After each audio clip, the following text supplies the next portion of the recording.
Welcome to the Aussie Firebug podcast, the financial independence podcast for Australians. Hi guys, welcome to another episode of the Aussie Firebug podcast, the financial independence podcast for Australians, where I interview clever people who have already reached or are on their way to financial independence. Our guest today is Stephen Ryan, a 31-year-old property investor who at age 29 became the 2015 Your Investment Property Magazine Investor of the Year. Stephen has been featured on such programs as ABC's 730, Property Investor Magazine, Real Estate Talk, and many more. His net worth is well into seven figures and has reached financial independence but does not plan to stop working anytime soon. Stephen, welcome to the podcast. Hey, thanks for having me. I guess we'll just begin with your story and how you managed to be in the position that you're in today, starting from the beginning. Okay, well, starting from the beginning, born in a pretty small town in New South Wales, Australia. Always had some different views to the norm, I guess. Took a while to figure out where that would sort of eventuate into something that was productive and useful. So a lot of experiments as a teenager and young adult, trying to figure out what I wanted to do with career and stuff. Eventually ended up falling into graphic design job. Wasn't as challenging or interesting as I'd hoped, so I spent a few years trying to figure out what I actually wanted to do with my life, and in the process discovered the whole property investing and just wealth creation and personal development sides of life. A few years later, after buying a few properties, I quit my job, started a mortgage broking business to help other investors, and that kind of brings us to today in a nutshell. I'm sure we'll talk in more detail about some of those bits, but that's the short story. Okay, cool, Steve. So, is it Stephen or Steve? Which do you prefer to be called? I'm not fussed, mate. Whatever you want. I'm going to call you Steve.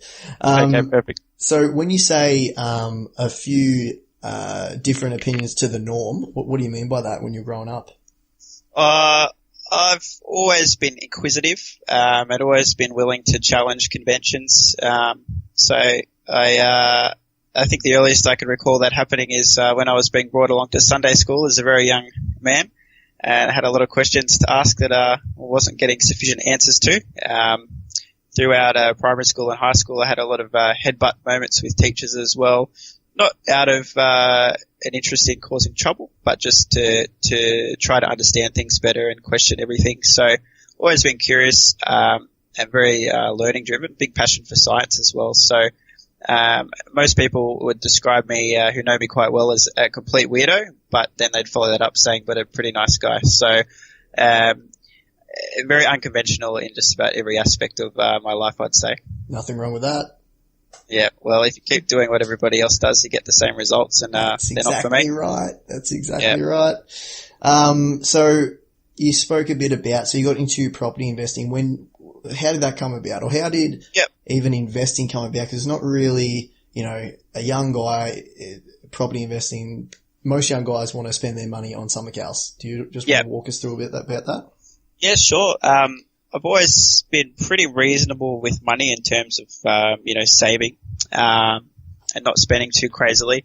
It was a time, I was about 25, I believe, and my parents out of nowhere, announced they were getting divorced, and, that was, so be it. But the interesting thing is that I'd remembered them working their tails off their entire adult life, both full-time, working very, very long hours, and they had barely anything to show for it when they divided assets. So that kind of got me thinking they've done something wrong here. They've really stuffed up. I mean, they did what they could with the information that they had, but for them to have worked so hard for so long and to end up with so little, it made me realize that something had gone wrong there. And I sort of decided at that point I didn't want to follow in the same footsteps, that I'd educate myself about, making my money and also hanging on to it and multiplying it. And that got me on the path of learning how to invest. So it was probably early to mid-20s, and I'd been saving money that entire time. Managed to head on an overseas trip to Europe, I think about 22, and brought Ziploc bags to take free breakfast for lunch and things like that. So I returned with a little bit of savings, and then the parents divorced, so I continued to save a little bit and bought the first property. I think I was 25. Yeah, that would have been 2010 October. And where did you buy, and how much for? I bought in Marrickville, New South Wales, about 10 k's from the city. I paid $313,000 for a nice little one-bedroom apartment. Well within my budget, I could have spent quite a bit more, but I wanted to be sensible. And that was the purchase that got things rolling. But at that stage, I wasn't too well read on investment. I knew that buying the property was good. I'd done my sums and realized that even if properties just followed inflation, I'd need pay rises annually that were more than realistic for me just to keep up with the higher purchase price. So it made sense. And then from there, I sort of put the head down and really got into learning how to invest and create wealth. And how did you manage putting the deposit down for that? 25 years of age, $300 and something $1,000 house. That's quite a large sum of money, to find a deposit. Yep. Did you go to uni or were you working full time? Yeah. No, I studied for a number of years out of high school. I think that probably had been working full time maybe 3 years before that. So I probably had saved about 10 or so grand a year since starting full time work. I was certainly a pretty typical teenager in terms of the drinking habits and chasing girls and whatnot, but I was a little bit unconventional when we went out for drinks. I would bring a little Coke bottle with some red wine in my jacket rather than spending a stupid amount of drinks over the bar. And so I managed to save a deposit while still having the typical teenage lifestyle. Do you know what? I did the exact same thing, but peas in a pod. I did it with like Bundy or something, or Scotch, okay. or something in a little flask. I didn't have wine, but such a big. I only got kicked out once as well. True story. Yeah, I never did. So I don't know. Oh, actually, you know why? Because I remember this now. The girl would give me funny looks every time I went to the bar and ordered a Coke, and I was getting drunker and drunker, and she must have thought this guy has a flask, and I was real sneaky. I went to the toilets and everything, and the security followed me in, and he found me doing it and kicked me out. But once, it's the things you do on the way to financial independence. I can say that I've more than repaid those bars for bought drinks now. Absolutely. So tables have turned. All right, so you save some money, full-time work, you're a pretty good saver. Were you still living at home when you bought this? No, moved out of home at 19 to come and study in Sydney because I'd grown up in Wagga Wagga. So I was pretty smart with the money. I had housemates in the whole time and lived on the typical noodles diet for a student. So I saved quite a bit for how much I was actually earning. I should also add at the same time as studying, I was doing some freelance design work as well as had started a music store online and a few other things. I had a little bit of income coming through and also a YouTube channel. So I was able to add a little bit of additional savings just through those. So throughout my studies, I was actually already accumulating a small amount of money. You were hustling. You were side hustling everywhere. Yeah, I didn't realize I was hustling, but I guess that's what I was doing at the time. Very good. It is quite a feat, to be honest, because I saved a heap of money, but I was still living with my parents, and that was the number one biggest advantage I had. But to save that, you said close to, $10,000 a year when you've moved out of home, living in Sydney, that's very good. Very good savings indeed. So you buy the house, and you continue down the property path. You obviously seen success with that first house, did you? And you tried to replicate it or something? Look, at the stage that I bought the first place, I just knew that the numbers made sense. I didn't really know the intricacies of investing in property or anything else, so I was looking at all sorts of options. But I'm very analytically minded, and it's not very hard to whip out a calculator and do some sums and see the advantage of property. The fact that you're able to leverage 80-90% means that your dollars go quite far. Looking historically at house prices and also factors that affect them like supply and demand, I felt pretty comfortable that property was something that I could do well with. So I spent probably the next 3 or so years saving like mad, at the same time researching like an obsessed crazy person. So devoured dozens of books, went to meetups, read forums, listened to videos, all kinds of stuff to educate myself, and watched markets and researched everywhere I could think of in Australia, and eventually settled on more property as the way for me to go to build that foundation. So I bought a second investment property, second property, September 2013. I paid for $100 for that one, using equity from the first property. So it took 3 years effectively to see any real growth of any substance there, but I was able to unlock that At the same time, I was saving like crazy as well, but didn't actually need to use savings for that second purchase. That was all equity. Followed suit again 6 months later. I took equity out of the second property. I bought very well on that one. Bought a third, and the story goes on. So how many properties do you currently have? I've got 4 at the moment. Total value about 2.7 million, somewhere around that point. And do you keep your loan to value ratios, everything's under 80%?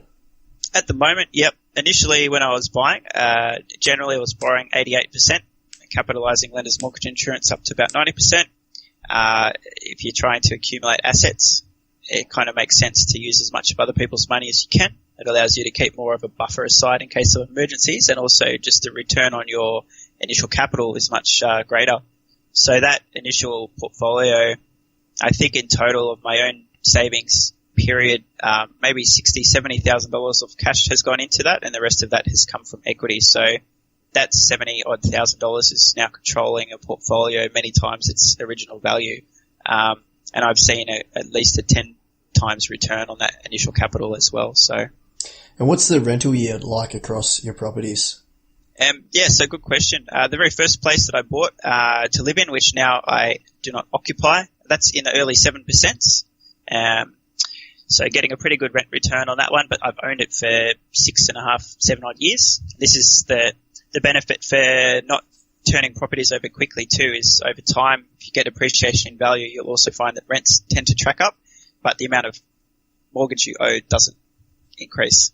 So second property, around 5.5%, I'd say. The third property, low 5s. The fourth property, very high 4s. So overall, they're just making me a few grand a year after all costs are, factored in and the tax returns gone through. But my initial goal for those was always focus on capital growth, with the belief that over time there'd be an appreciation in value and the rents would tick along as well, which is what I'm seeing now. So the portfolio in total is cash flow positive? Yes, by a small amount though. So I'd call it closer to neutral. It's a few $1,000s. It's neither here nor there really. It's a bit of pocket money. Yeah. And I'm well aware of the strategy of pulling equity to buy the next one, as I've done it myself, owning 3 properties. Yep. Now the biggest thing I have with that, what's the end goal? Because obviously you're very, you got a lot of equity. They're worth so much money, and you got loans on them, and they're giving you a little bit of, a few $1,000s a year in positive cash flow. Are you planning to wait until the rent gets to a certain point, until it's an income, or are you waiting for a property to reach a certain point? You might sell one and pay the debts off the other. What's sort of your strategy there? Yeah, so if I had have gone along the path I thought I would be, which is stay as a PAYG employee and keep plodding along, ideally I would have continued to accumulate properties, get, a dozen or so under my name, and at some point in the future, 10, 20 years later, through 1 or 2 property cycles, sell some and pay the others off completely, and then have a ton of unencumbered properties all producing me rental income. But I've since moved into business and the income's increased somewhat, so I'm actually now going to be moving into property development, just starting small initially, but taking some of the equity that's in the existing portfolio, using that to do small projects, and then keeping everything. I don't plan to sell along the way. Those developments will be cash flow positive, and then take that chunk of equity and scale up into a slightly larger project and repeat. So I'll be very quickly able to turn the cash flow neutral to fairly cash flow positive at the same time as being able to hang on to those properties. Great. Do you have any shares? Yeah, I do. I've got a reasonable number on in the US. It's not a portfolio I would recommend for the faint-hearted. Goes against most conventional investing wisdom. That's a little bit more of my high risk, high return money. So it's not the typical, index fund style portfolio. I have very, very, very heavy, in tech, especially relating to artificial intelligence, machine learning. So, Tesla is my biggest holding and make up about over 70% of my portfolio value. That's been doing pretty well in the last couple of years, hasn't it? Yeah, Tesla's done reasonably well. I still feel that they've got one less digit in the value of the shares compared to where they'll ultimately get to over the next decade. But I accept that it's a pretty high risk company. But I also try to invest quite ethically as well. So there's a reason for investing in that company outside of trying to return a profit, but just to keep things moving in a good direction as far as renewable transportation. Yeah. And is it more of a fun investing, like with the tech companies in the US? It's not your bread and butter, what you're going to live off for the rest of your life? Or no, like honestly, if my entire portfolio goes to zero, or we have GFC number 2, which will happen at some point in time, I'll be fine with that. I'm pretty risk averse, and it might sound almost unexpected for me to say, but I think that shares are one of the highest risk investments that you can possibly make, even with a high level of education, unless you're looking at a really, really long-term hold period. And so my idea with my portfolio is to hold for some time, but I won't be too perturbed if I see large fluctuations in the value over there. Properties, the bread and butter, and also business is kind of making up the main chunks there, and shares are just something to diversify a little bit and see what happens there. So now, you know that you might have triggered a few in the financial independence crowd. Oh, that's fine. Yeah. Do you mean picking shares individually, or because I think majority of the people out there in this space are all about those index funds, right? Like you've probably read it 100 times. I think index funds are fantastic, but the unique option that we have in Australia, if we can learn to understand what drives property values, which is effectively land values rather than the building sitting on them. Of course. Given the nature of our market, the huge difference between supply and demand, excluding a few particular niche areas and types of dwellings like off-the-plan apartments in the eastern city CBDs, we have been underbuilding housing in Australia for a very, very long time. We're also one of the highest net worth countries in the world.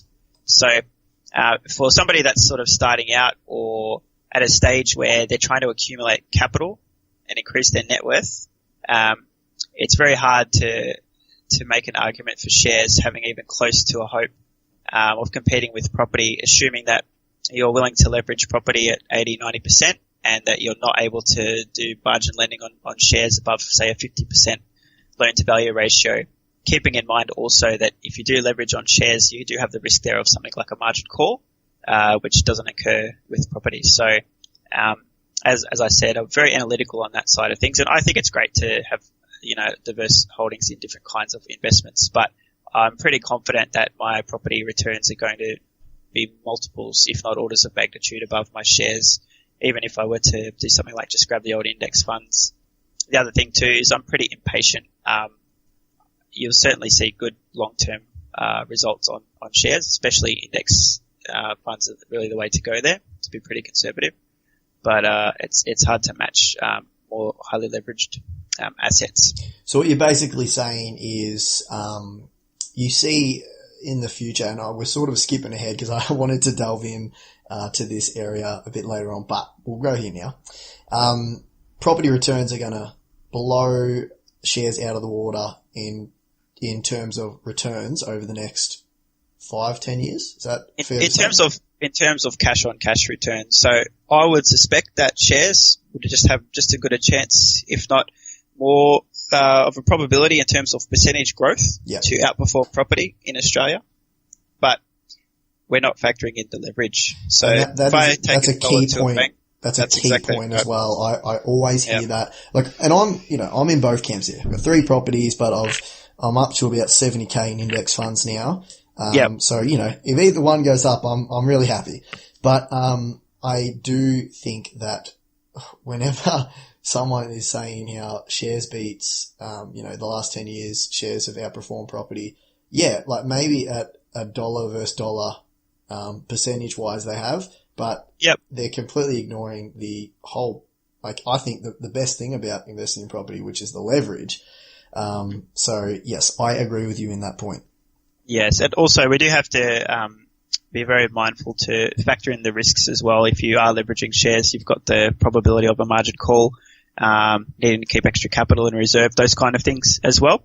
As I said, I'm quite conservative, and so I'm not somebody who would be comfortable to leverage into shares at all, for fear of having the margin call in the worst case scenarios. So I'd be putting $1 into shares, and if I double that, I make $2. Whereas if I put $1 into property, I get 10 from the bank. And if I see the same doubling there, I've turned $1 into 10. So I get a 10 times return. It's kind of hard to argue with that. Sure. All right. Now I want to move into, for those listening, Steve is also the director of Interstellar Finance, who are actually a finalist in 2016 Australian Mortgage Awards. So is it your actual company, Steve, Interstellar Finance? Yes, it is my company. Yes, I founded and am the director. Yep. Yep. So can you tell us a bit about Interstellar in general, how it come to be and what you're looking to do in that space? Yeah, absolutely. So I got rather obsessed with the investing thing. And all I could talk about and think about and do was property investment related. That kind of happens, I think, when you see the value in something that can have a big impact on your life. So got to a point where I had a lot of people asking for help and guidance and ideas and this, that, and the other. And it took a while for me to, I guess, for the penny to drop. But I realized that I was in a job I didn't really enjoy. I'd been fired for my first and nearly lost my second as well. So I was clearly not a good employee. And I found a way to transition from that design career into a full-time mortgage broker, thanks to an incredibly generous and selfless mentor who changed my thinking and my life ultimately. So I transitioned across a few years ago to a full-time mortgage broker, and just 100% focused on helping people who want to build wealth for themselves, whether that's people just starting out with property or people that are a little bit further along the path. Don't really do much lending for owner-occupiers. It's really a pretty strong investor focus, and get a lot of joy out of having people come to me and discussing what their long-term goals are and putting a bit of a roadmap together for how they might be able to achieve those. So you do strategy as well as sourcing finance? Yes, I mean, the strategy, it's not rocket science, to be honest. It's really just a matter of looking at what's somebody's goal, what's their time frame, what are they trying to achieve, what are their current resources, and what changes might occur, between now and when the goal is achieved, and how can we best give them the best opportunity to achieve or come as close to they can as achieving their goals. So it's really just a matter of looking at the numbers and putting a bit of a plan together in terms of, if we can do this, this, and this, then this is where we'll get to.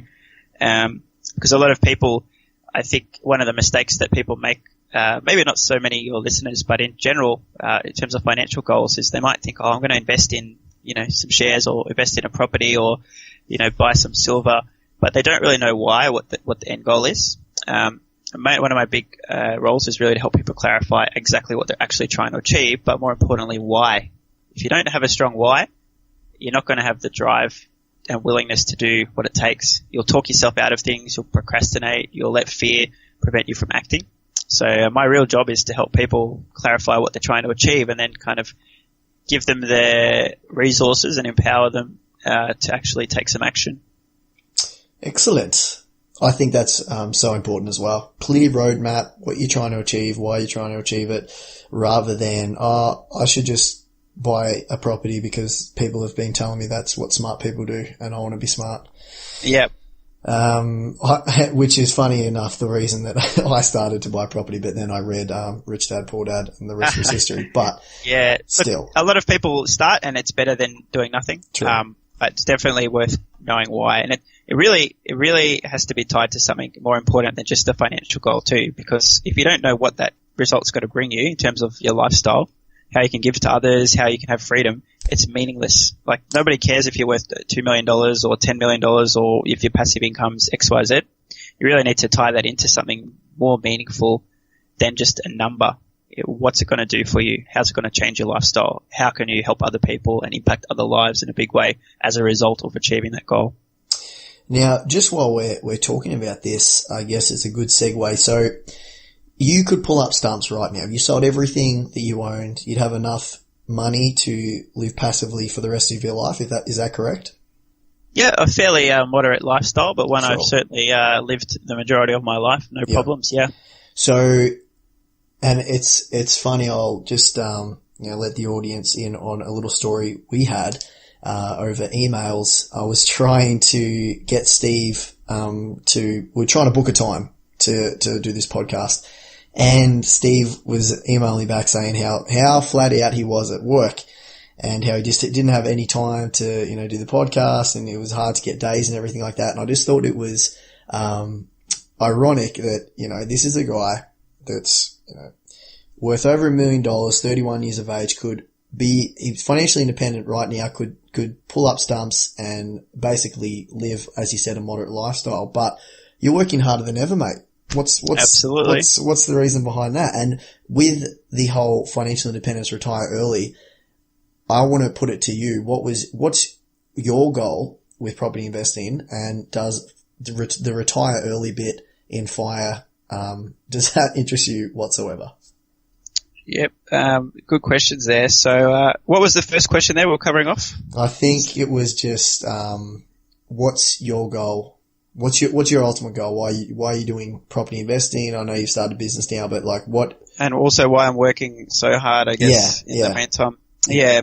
I've got to give that some contemplation just to let it sink. So, the reason why I'm working harder than ever now is because I absolutely love what I'm doing. I'm able to take people who are at a point where they are willing to make potentially really important decision that can change their lives for the better, and be the catalyst for them actually making that change or taking that action or, following up on that decision.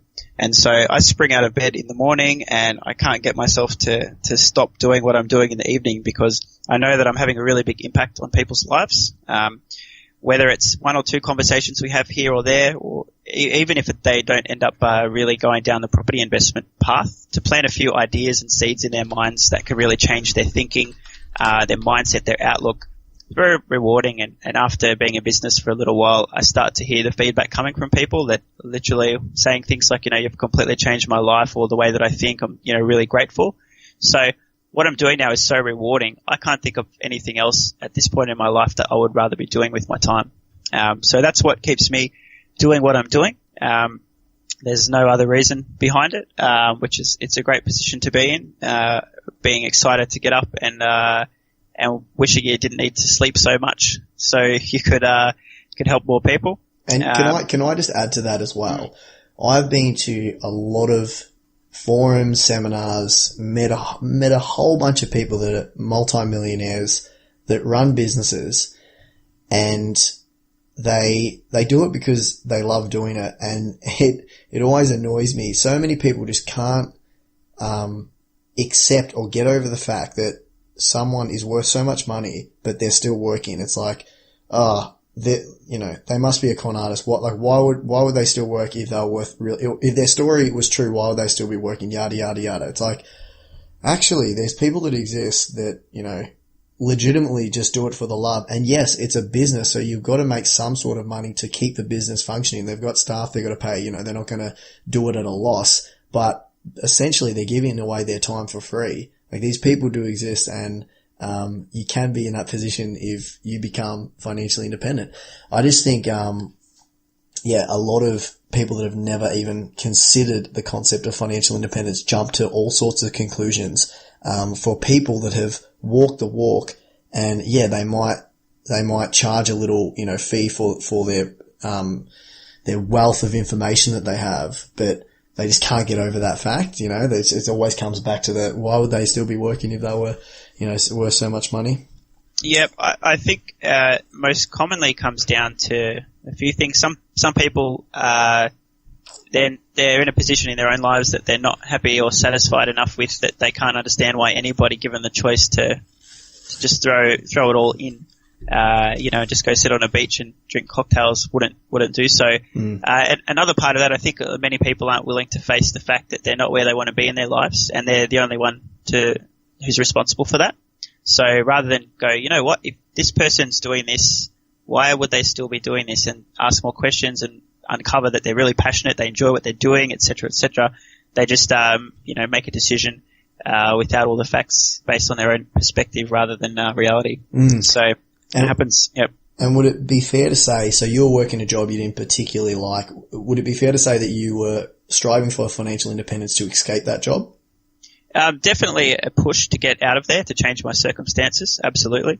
And now that you're in a business that you do like, do you find that your goals have now changed, considering you do like your job as much as you do? Yeah, well, I guess my goal of getting out of my full-time job, I walked free of that a couple of years ago. Probably going to go down as one of the more memorable days of my life, just having the freedom to say, see you later, and just take control of my future. The goals probably have changed a little bit, and not so much what I'm trying to do, which is just get some freedom and have a big impact on a lot of people's lives, which is really what's pushing me, coming back to your earlier question of really my goals. Yep. But I've come to realize that I have a lot more potential and capacity than I initially thought. And every time I set what I feel is an extremely ambitious goal, at some point in the future I realize it was actually quite meager and well within my capacity. So my goals don't necessarily change, they just expand. So, I initially had some financial goals which I exceeded well ahead of schedule, so reset those. And now with the business, the same kind of thing. I had some goals for my first year or so in business in terms of how many people I could help and stuff like that, and shot past those. So the goals really just, once I am confident and have the self-belief and the mindset and the thinking to know that I can achieve something more, I'll just set a bigger goal to keep pushing and learning and growing and challenging and getting out of my comfort zone. Cool. Great. Now I want to get into some nitty and gritty stuff about the industry. Property investor, 2015, property investor of the year. You're the founder and director of Interstellar Finance. So you're heavily in a industry that is such a hot topic at the moment. Well, it's a hot topic nearly every moment. But I really want to pick your brains over a few questions about the Australian housing market. So firstly, do you think Australia is in a housing bubble? Why not? What's a housing bubble? You tell me. Well, we need to have a clear definition of what we're referring to.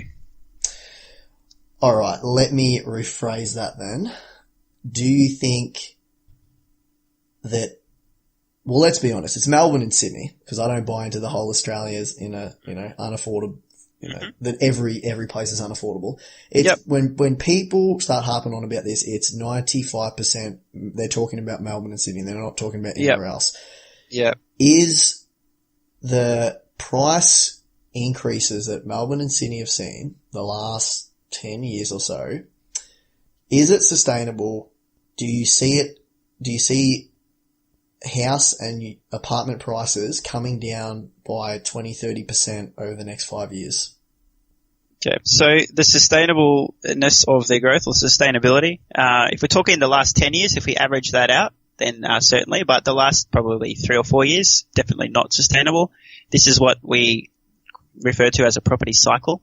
So you'll have a period of little to no growth, and then you'll have a period of pretty strong growth year on year, and then things will taper off, maybe correct a little bit, flatten out, and you'll have again stagnation for quite a period of time, and then again prices will push pretty rapidly for a few years, and that seems to be a repeating cycle going back a century or more in Australia.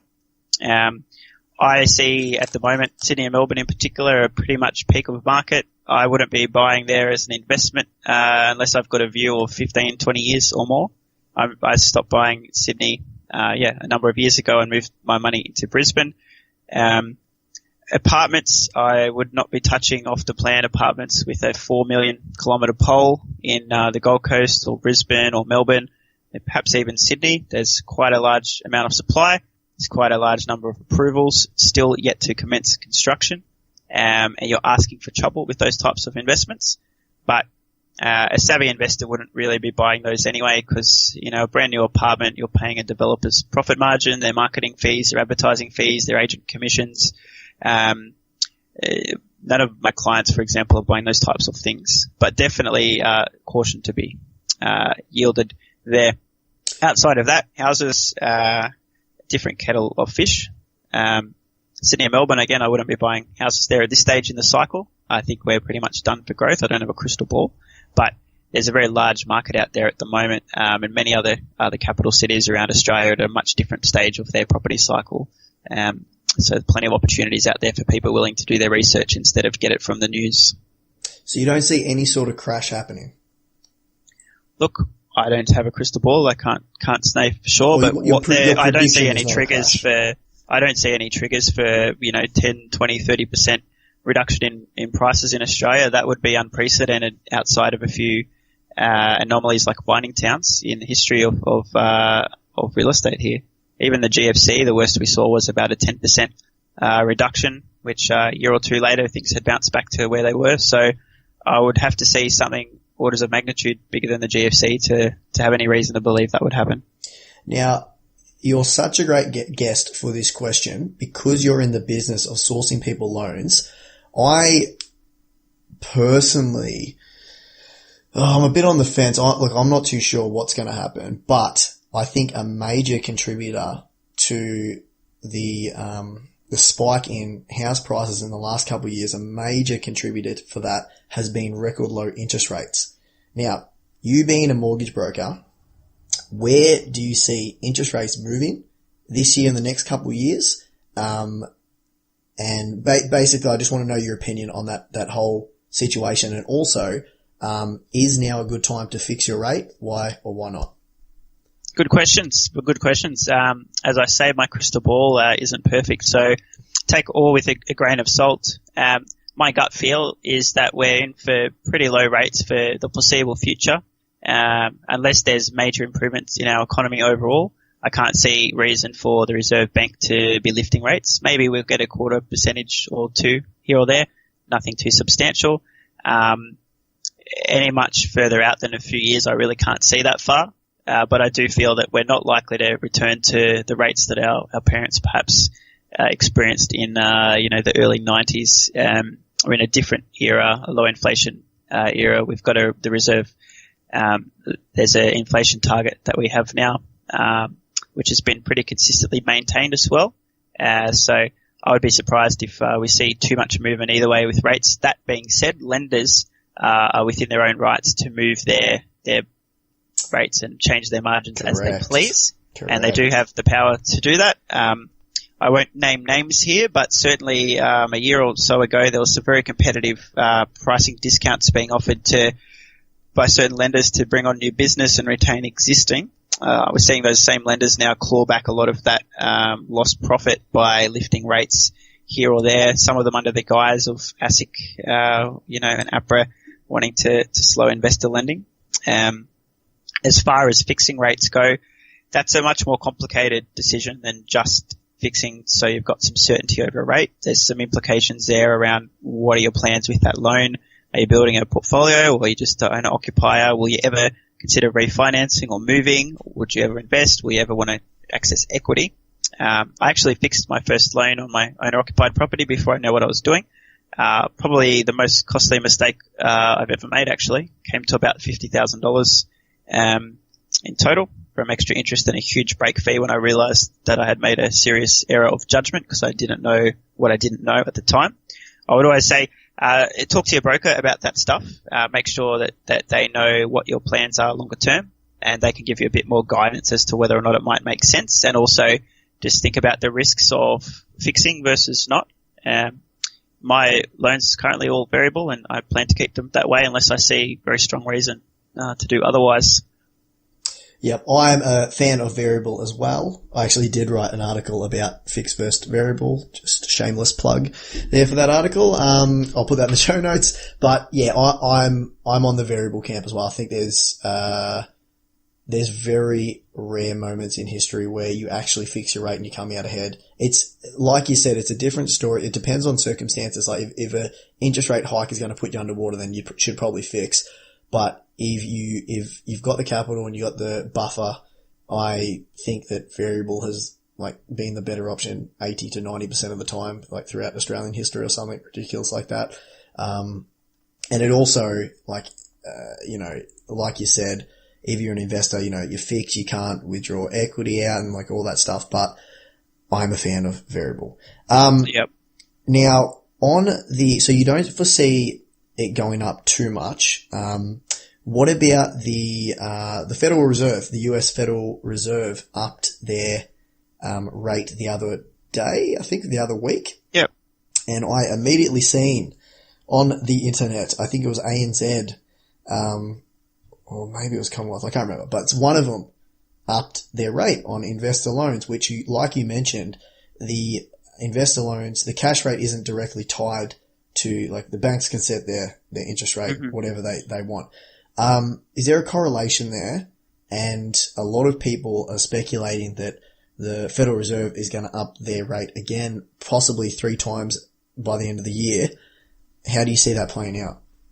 Yeah, so look, there's some correlation, not maybe as strong as many might believe. The reason for that lender who shall remain anonymous for fear of is for scaring people, have other motivations as well to lifting those rates, just to do with the proportion of investor lending growth on their loan books versus their own occupied growth. So anything they can do to pull more capital in for their existing investor book and also deter people from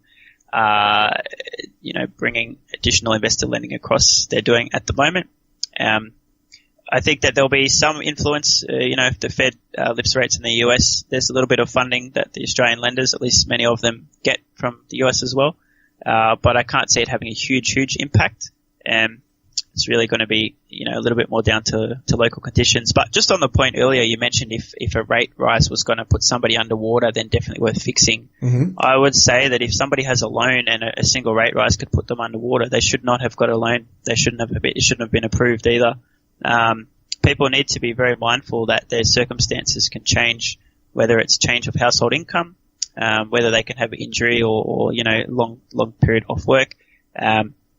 All sorts of surprises and dramas can happen as well, and it's really important when people are taking on large amounts of debt that they have sufficient buffers and sufficient insurances or whatever they need to do to make sure that they can weather those kind of storms, and not be blown around like a plastic bag in the wind when things change. So that's a really important point for your listeners to dwell on.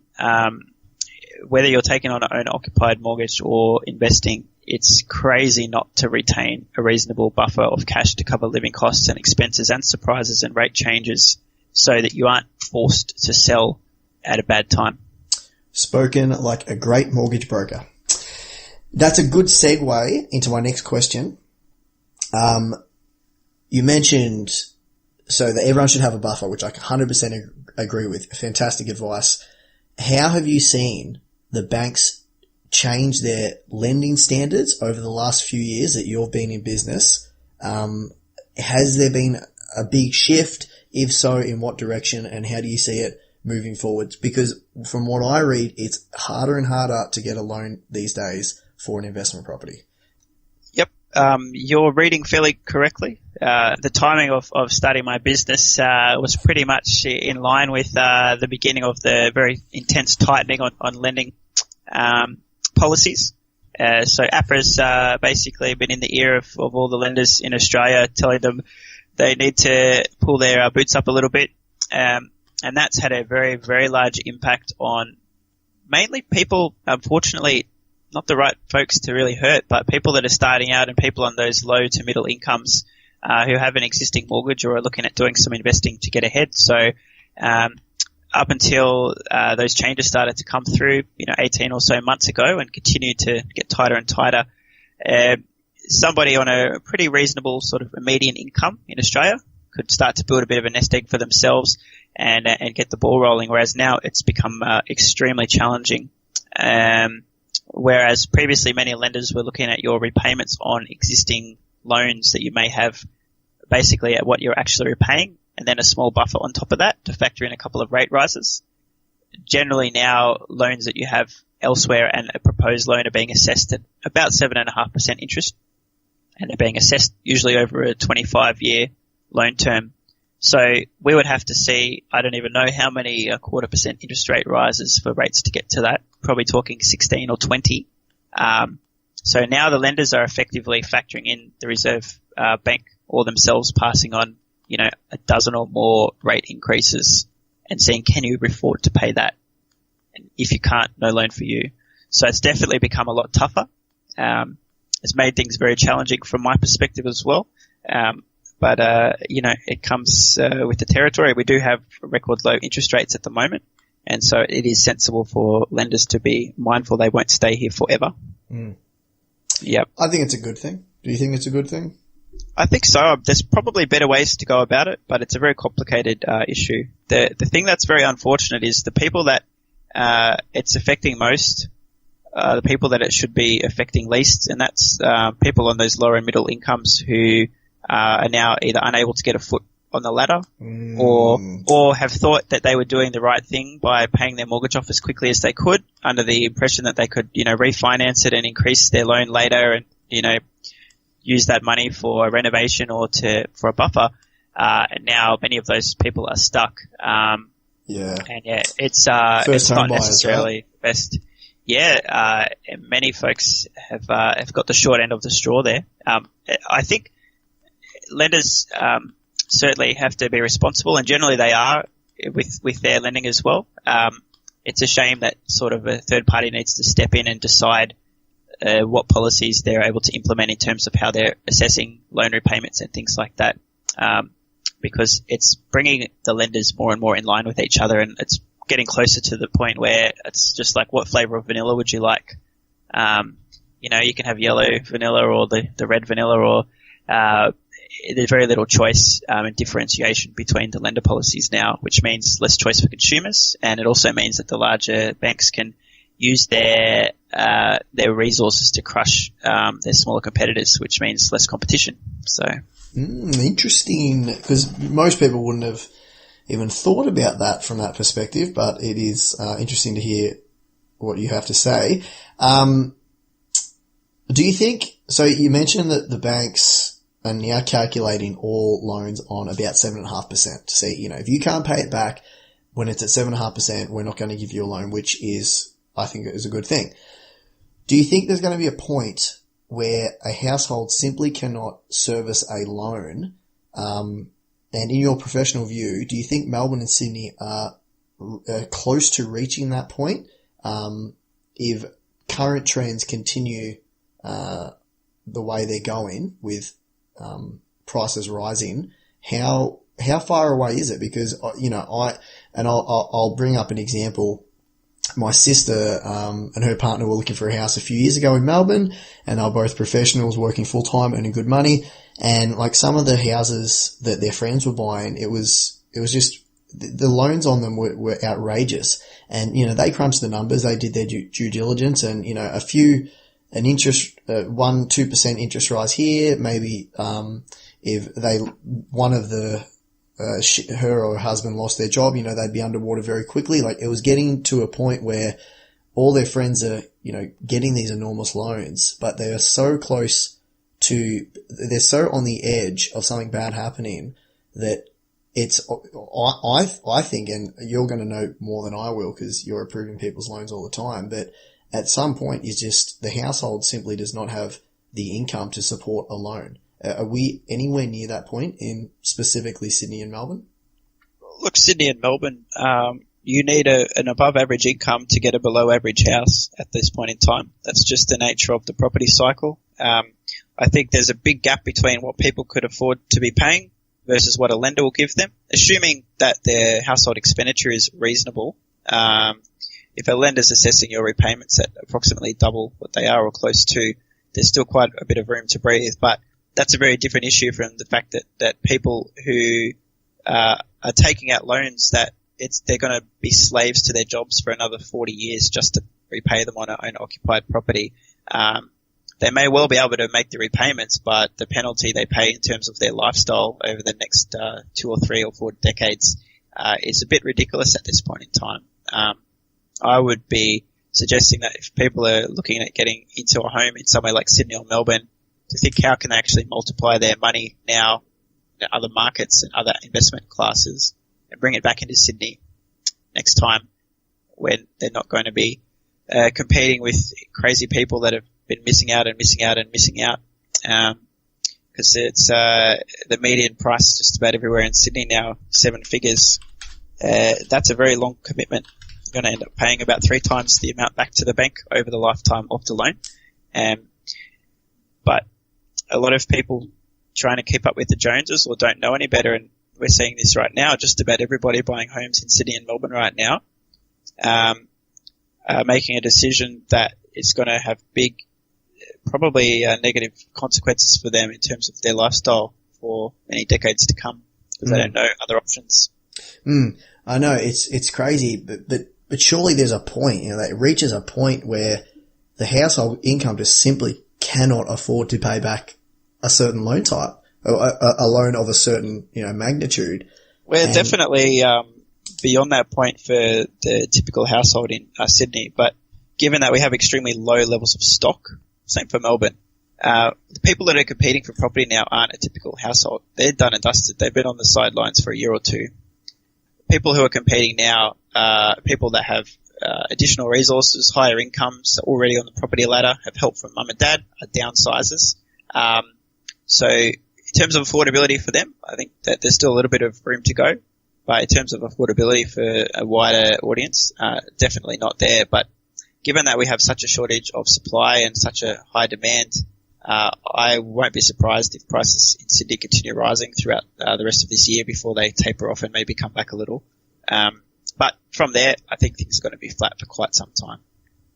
I don't see prices continuing to move like this for many more years to come. I think it'll be very flat for quite a while. Yep. Only time will tell. That's correct. Best advice to someone trying to reach financial independence in today's time? Educate yourself and learn from people that have done what you are trying to achieve, and forget about the input from everybody else. I think one of the biggest mistakes people make is not educating themselves and not learning from people that can help them.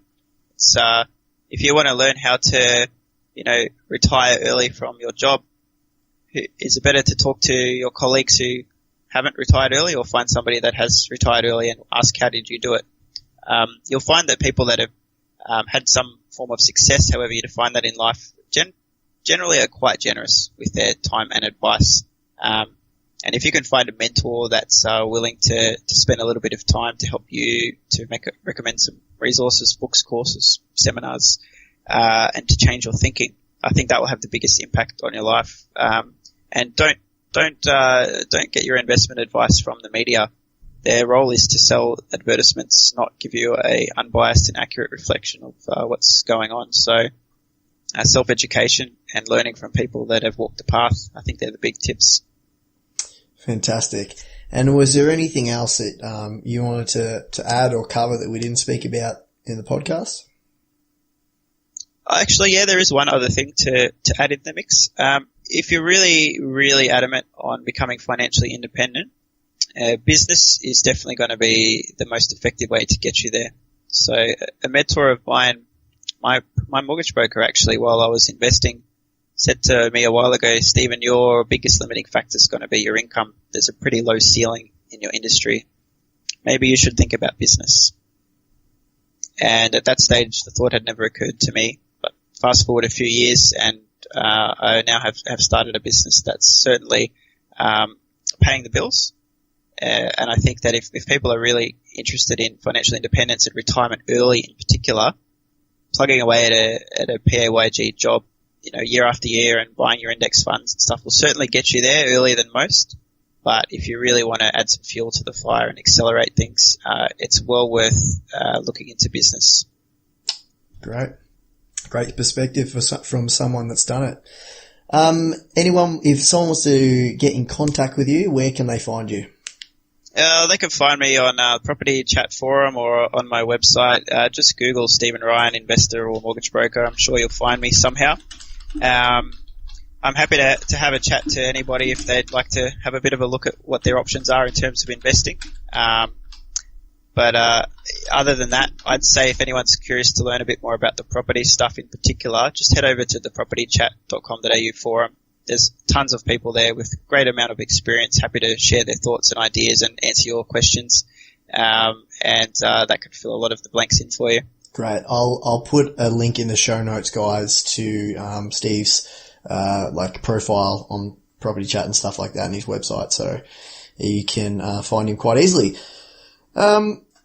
All right, great. If you enjoyed these podcasts and want me to make more, make sure you drop me a comment and rating on iTunes. Just search for Aussie Firebug on iTunes and you'll find me. I'm also on SoundCloud at www.soundcloud.com/Aussie-Firebug. A transcript and show notes of this episode can be found on my website at www.aussiefirebug.com. Thanks again for your time, Stephen. My pleasure. Thanks for having me and keep doing the great work. Thanks. Will do. Cheers, mate. Cheers. Thanks, guys, for listening to another episode of the Aussie Firebug podcast. For links to all of the resources plus an entire transcript of this episode, head over to aussiefirebug.com. Make sure you never miss out on another episode by subscribing now on iTunes or SoundCloud.